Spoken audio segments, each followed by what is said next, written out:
Selamat siang, salam sejahtera untuk kita semua. Perkenalkan, saya Edi Suyanto sebagai moderator pada kelompok 3 modul 4 kebutuhan anak di sekolah dasar pada mata kuliah pendidikan anak di SD. Materi nanti akan disampaikan oleh teman-teman saya. Salah satunya ada Saudara Sabta Aryaningsih, kemudian ada Lina Wati, ada Ibu Ernita, kemudian dilanjutkan lagi sama ada notulen Mbak Rica Wiliana, dibantu sama Mas Fauzi. Oke, sebelum kita masuk ke materi, perlu saya sampaikan nanti setelah kegiatan presentasi tentunya akan dilanjutkan dengan kegiatan tanya jawab. Nah, nanti harapan saya tentunya ketika sudah ada mahasiswa atau teman-teman yang memberikan pertanyaan, kami jawab sesuai dengan permintaan Bapak dosen pengampu, Bapak Pandi, bahwasanya ayo hidupkan suasana kelas kita.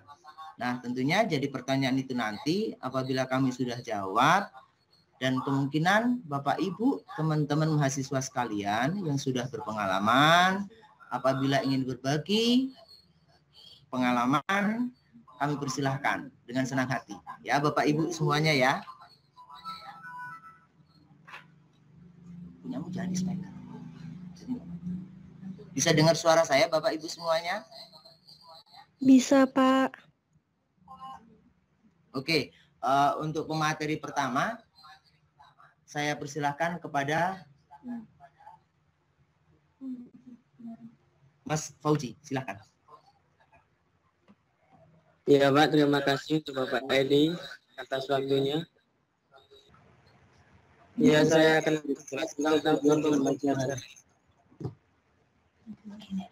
menjelaskan kebutuhan anak SD secara biologis, secara lebih terperinci dan dapat memahami tidak hanya perkembangan siswa SD, tetapi apa yang dibutuhkan anak SD selama masa perkembangannya dan diharapkan dapat mengatasi dan dapat menjelaskan gizi yang sehat bagi anak SD. Menjelaskan gizi dengan kesehatan kepribadian dan SD. Dapat menjelaskan teori kebutuhan, menjelaskan kebutuhan penghargaan sebagai salah satu kebutuhan yang diperlukan anak SD, dan bagaimana mengukur harga diri dan akulturasi daripada anak usia SD. Menjelaskan motivasi berprestasi pada anak SD. Kecenderungan lain pada usia tersebut terjadi perkembangan skeletal dalam kurung kerangka dan muskular otot yang banyak berkaitan dengan jaringan tulang, kerangka otot seseorang. Perkembangan motorik anak SD sudah lebih sempurna dan terarah, itulah sebabnya anak SD sudah dapat dilatih untuk berbagai kegiatan olahraga yang memerlukan koordinasi gerakan. Perkembangan lebih sempurna, anak memerlukan gizi yang baik mencakup 4 sehat 5 sempurna. Ya, itu tadi materi dari saya, dan terima kasih untuk Bapak Edi. Oke, terima kasih kepada Mas Fauzi yang telah menyampaikan materi. Ya Pak, saya ulangi. Perkenalkan, nama saya Sabta Aryaningsih. Saya dari kelompok 3 modul 4 melanjutkan bagian Mas Fauzi tadi. Yang pertama, perkembangan motorik. Perkembangan motorik anak usia SD menunjukkan lebih lentur dan lebih terkoordinasi menurut Karti dalam Lafarsis 1986. Anak perempuan kadangkala lebih unggul dalam tugas-tugas motorik yang bersifat ritmis seperti dalam menari atau lompat tali. Menurut pendapat Centrox 2002, bahwa Sebetulnya mereka akan menjadi mudah lelah jika terlalu lama duduk diam. Bergerakan fisik amat penting bagi mereka untuk menyempurnakan pertumbuhan dan perkembangan terampil motoriknya. Yang selanjutnya, dalam keterampilan motorik kasar, umumnya anak laki-laki lebih terampil daripada perempuan itu. Sebabnya perubahan dalam keterampilan motorik, koordinasi motorik, dan kekuatan fisik acap. Kali merupakan hal yang diminati oleh anak laki-laki, meskipun anak perempuan umumnya lebih tinggi dan berat daripada anak laki-laki. Namun dalam kekuatan fisiknya, anak laki-laki lebih unggul daripada anak perempuan. Mengingat usianya dalam perkembangan fisik maupun motoriknya, dan untuk kesempurnaan atau kematangan fisiknya, maka disarankan agar anak SD lebih aktif. Udah, Pak, dari situ. Yang ketiga, faktor yang berpengaruh pada perkembangan fisik. Yang A, bawaan atau genetik. Untuk meneliti pengaruh faktor bawaan atau genetik pada perkembangan fisik seseorang, banyak dilakukan penelitian terhadap anak kembar identik atau satu telur yang dibandingkan dengan anak kembar fraternal atau lain telur. Perkembangan dan pertumbuhan anak sangat tergantung dari faktor bawaan dan lingkungan. Oleh karena faktor bawaan, perkembangan fisik dapat dikatakan sebagai proses kanalisasi, yaitu kecenderungan faktor bawaan atau membatasi perkembangan dari karakteristik yang ada. Hal ini terjadi karena adanya faktor lingkungan. Yang B, gizi atau nutrisi. Break 2003 menemukan beberapa hal sebagai berikut. Yang pertama, kaitan usia dan kebutuhan gizi. Yang kedua, gizi pada anak SD dan remaja. Yang ketiga, nutrisi kekurangan gizi. Yang keempat, obesitas atau kegemukan. Yang kelima, penyakit. Penyakit itu ada 3, yaitu A, penyakit infeksi dan malnutrisi. Yang B, imunisasi. Yang C, kehidupan emosional. Kekurangan gizi berakibat ada 2, yaitu 1, kegagalan non-organik untuk berkembang. Yang kedua, defisi Darwis.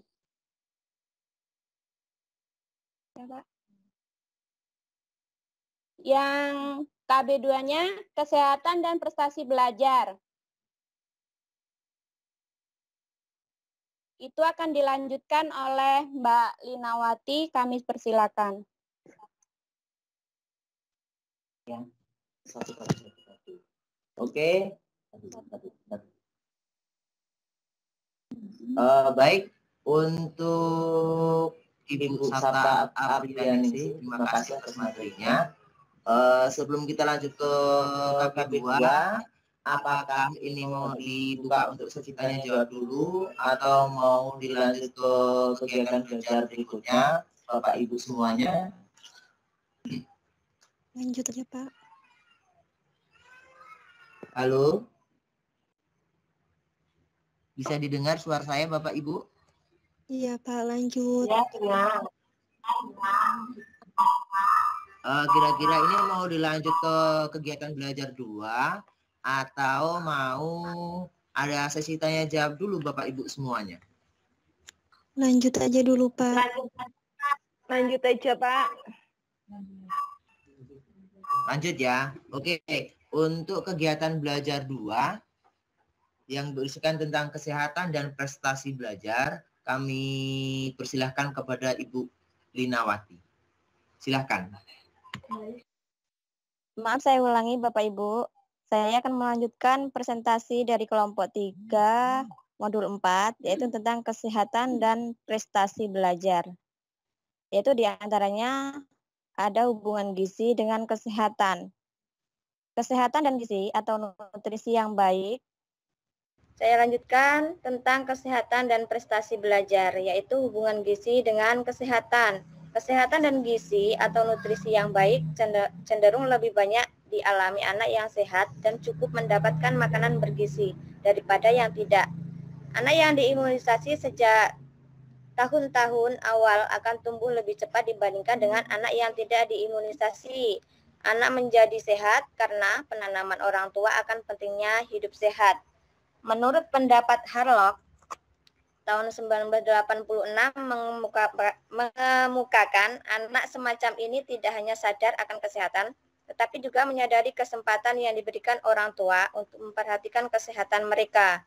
Yang kedua, menurut pendapat Laycock dan Kyler dalam Vesta dan kawan-kawan tahun 1992 menjelaskan bahwa anak berbakat mungkin berasal dari lingkungan di mana semua anak tumbuh lebih besar karena mendapat gizi dan perawatan kesehatan yang lebih baik.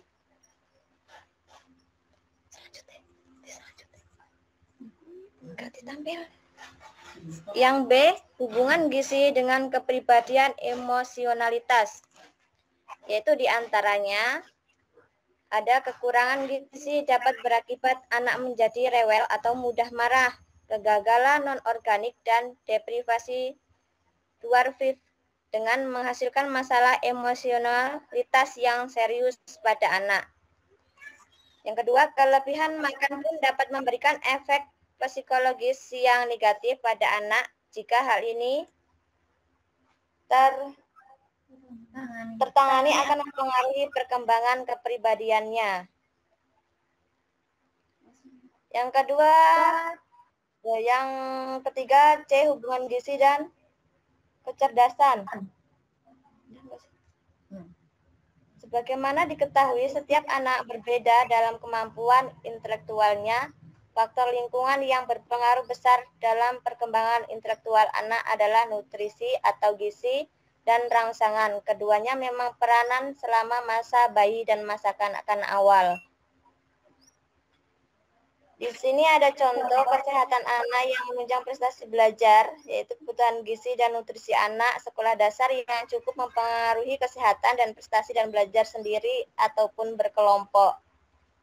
Menurut pendapat Travioto dan Arita tahun 1986 dalam Vasta dan kawan-kawan tahun 1992, kondisi kekurangan gizi dapat berpengaruh pada perkembangan inteligensia sebagai bagian dari perubahan fisik di otak karena pengaruh dari tingkat energi pada bayi umumnya lebih acuh tak acuh, lesu, seolah-olah tidak ada energi untuk berinteraksi sosial.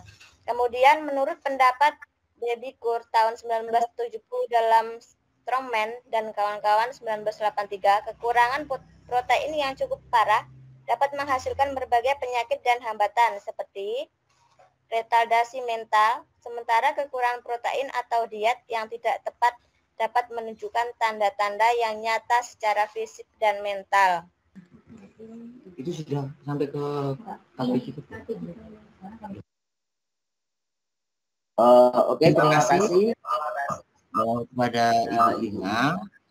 Kemudian untuk kegiatan belajar 3 tentang teori kebutuhan dan penerapannya bagi anak usia SD yang akan disampaikan oleh Ibu Ernita. Kepada Ibu Ernita, saya persilahkan. Baik, terima kasih buat Bapak Moderator. Saya lanjutkan pembelajaran 3, teori kebutuhan dan penerapan bagi anak usia SD. Yang A, teori kebutuhan Maslow. Abraham Maslow, seorang tokoh yang banyak dikaitkan dengan gerakan humanistik pada bidang psikologi, berpendapat bahwa setiap individu memiliki kebutuhan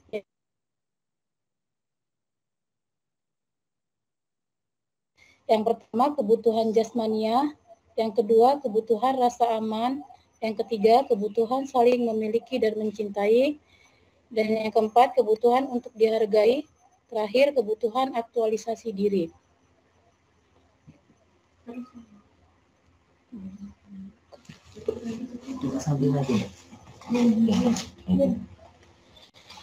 Dan di antara kebutuhan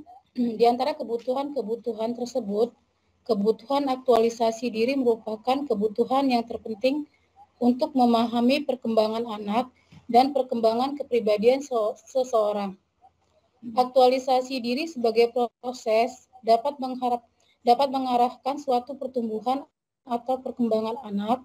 Anak diarahkan melalui kebutuhan untuk menjadikan dirinya atau mengaktualisasikan dirinya, dan proses dari aktualisasi adalah positif dan tertuju pada dirinya. Perlu diingat dari teori Maslow ini bahwa hierarki model Maslow tidak selalu menunjukkan bahwa orang yang tadinya sudah mapan dan bisa memenuhi kebutuhan dasarnya tidak akan memerlukan kebutuhan dasar lagi. Contohnya apa yang dialami oleh para pengungsi dan peristiwa sempit. Yang tadinya hidup mapan, terlindung, rasa aman justru pada saat ini memerlukan kebutuhan psikologis dasar dan rasa aman.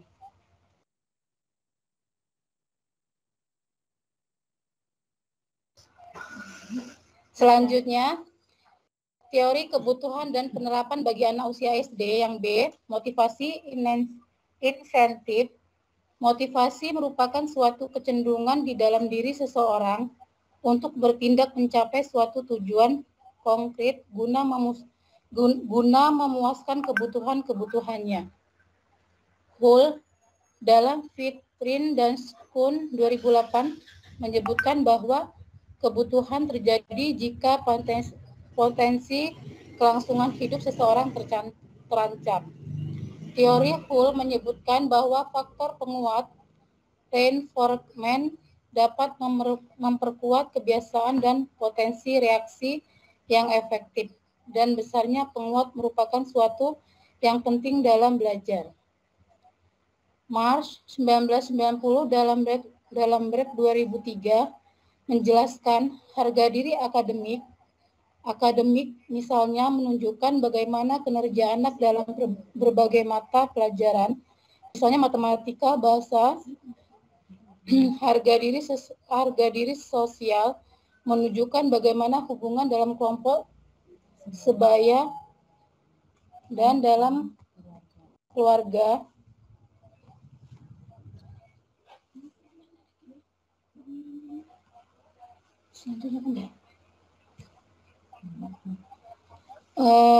Teori kebutuhan penerapan bagi anak usia selanjutnya, anak-anak yang memiliki harga diri yang tinggi adalah sebagai berikut: menunjukkan ekspresi dari perhatian, tanggap pada masalah anak, harmonis di lingkungan rumah, berpartisipasi dalam kegiatan keluarga, menghargai kompetensi anak dan siap membantu anak jika diperlukan, dan yang terakhir menetapkan aturan secara adil, adanya kebebasan yang diberikan untuk anak dengan batasan-batasan tertentu.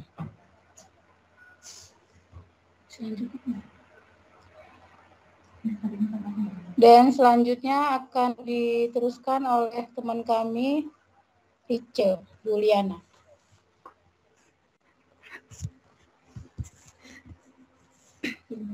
Assalamualaikum warahmatullahi wabarakatuh.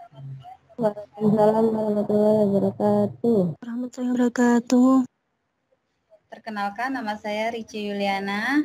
Saya akan melanjutkan materi modul 4 dari Ibu Ernita, yaitu tentang kegiatan belajar 4, pengaruh sekolah pada kepribadian. Perkembangan kognitif di masa anak usia sekolah dasar adalah prestasi anak.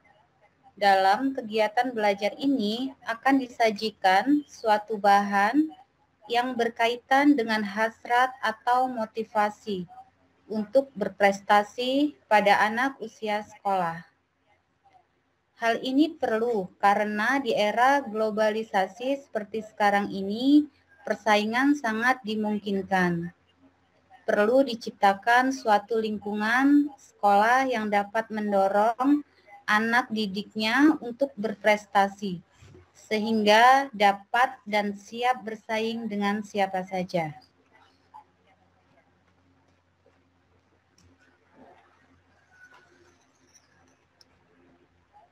Actison dan Raynor dalam soundtrack 2002, individu yang memiliki orientasi berprestasi, memiliki harapan yang besar untuk berhasil daripada yang takut akan kegagalan. Huston Stein dan Higer Trang dalam soundtrack 2002 menunjukkan bahwa untuk meningkatkan prestasi anak, orang tua perlu menetapkan standar tertentu agar anak berprestasi. Orang tua juga merupakan model. Oleh karena itu, perlu menunjukkan tingkah laku yang berorientasi pada prestasi dan perlunya penghargaan untuk anak atas keberhasilan yang dicapainya. B. Motivasi intrinsik dan ekstrinsik. Motivasi intrinsik merupakan motivasi yang terpenting dalam diri seseorang, dan motivasi inilah yang diharapkan lebih ditingkatkan dalam diri individu. Karena motivasi intrinsik merupakan sumber yang kuat dan positif dalam kehidupan manusia. Untuk meningkatkan motivasi intrinsik, diperlukan usaha untuk menciptakan suatu kegiatan belajar yang menantang, yang dapat mendorong rasa ingin anak, yang dapat mengontrol dan dapat meningkatkan daya imajinasi siswa.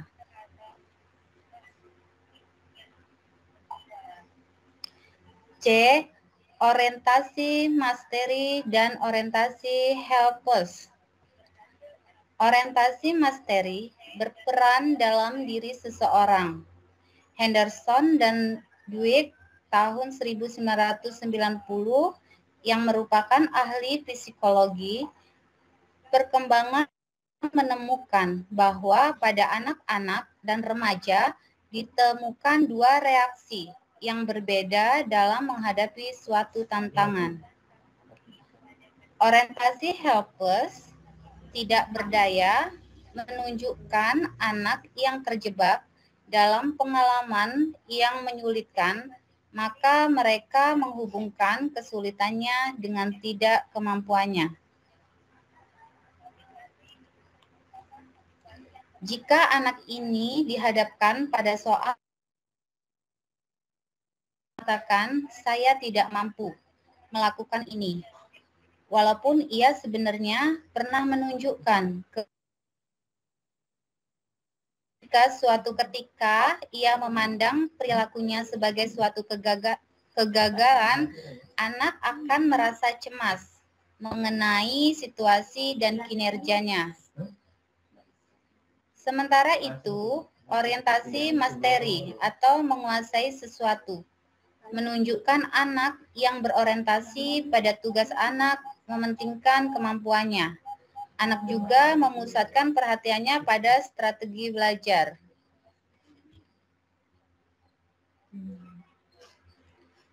Berdasarkan apa yang telah dibahas, tampaknya guru lebih kreatif dalam menciptakan situasi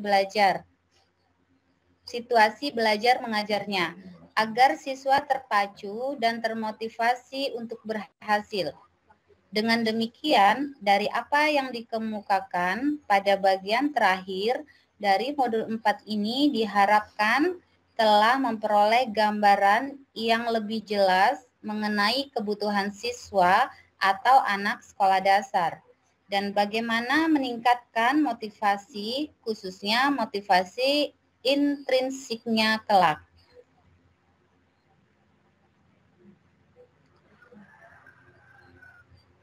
Sekian presentasi kelompok kami yang membahas kebutuhan anak sekolah dasar. Mohon maaf apabila masih banyak kekurangan. dan penulisan yang salah dan penempatan kata di dalam materi ini. Terima kasih.